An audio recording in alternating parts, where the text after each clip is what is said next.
a widely respected professor, renowned for his wisdom and boundless patience, decided to seek a moment of respite along the serene banks of a winding river. This contemplative choice followed an exhausting day devoted to imparting knowledge to eager minds. With an open heart to the tranquility of nature, he gazed upon the water's surface, its crystalline ripples reflecting his own state of serenity. Amidst this peaceful scene, his attention was suddenly captivated by a tiny drama of nature unfolding at the river's edge.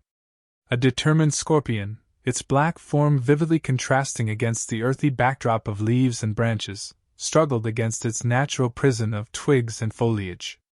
Unintentionally, the small arachnid lost its fragile grip and plunged into the gently flowing waters, its attempts to escape thwarted by the river's current.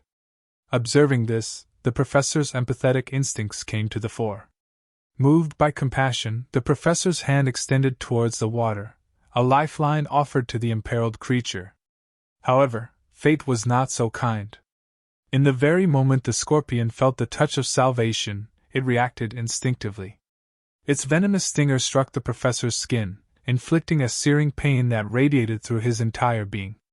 Reflexively, his fingers released their grip, and the scorpion plummeted back into the river's embrace, its fight for survival reduced to a desperate struggle against drowning. Unfazed by this initial setback and driven by his deeply ingrained sense of empathy, the professor resolved to try once more.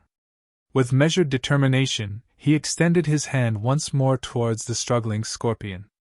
Yet, as before, the scorpion's response was marked by aggression rather than gratitude. With an almost primal determination, the arachnid lunged, its pincers closing and its stinger raised in a striking pose. The scene was witnessed by a fellow traveler, an observer of this intricate dance between compassion and self-preservation.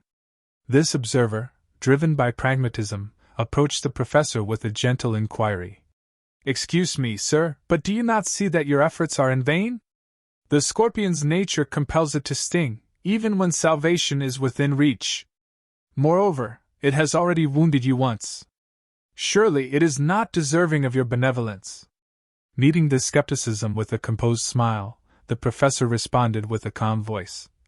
"The scorpion acts in accordance with its inherent nature, stinging even when offered salvation. However, its actions do not sway my own nature. To assist and show compassion remains my essence, regardless of its response." With these words, he bent down and plucked a fallen leaf from the ground. With gentle precision, he used the leaf as an intermediary, scooping the scorpion from the water's grasp. His actions were guided not by anger or retaliation, but by a steadfast commitment to his principles.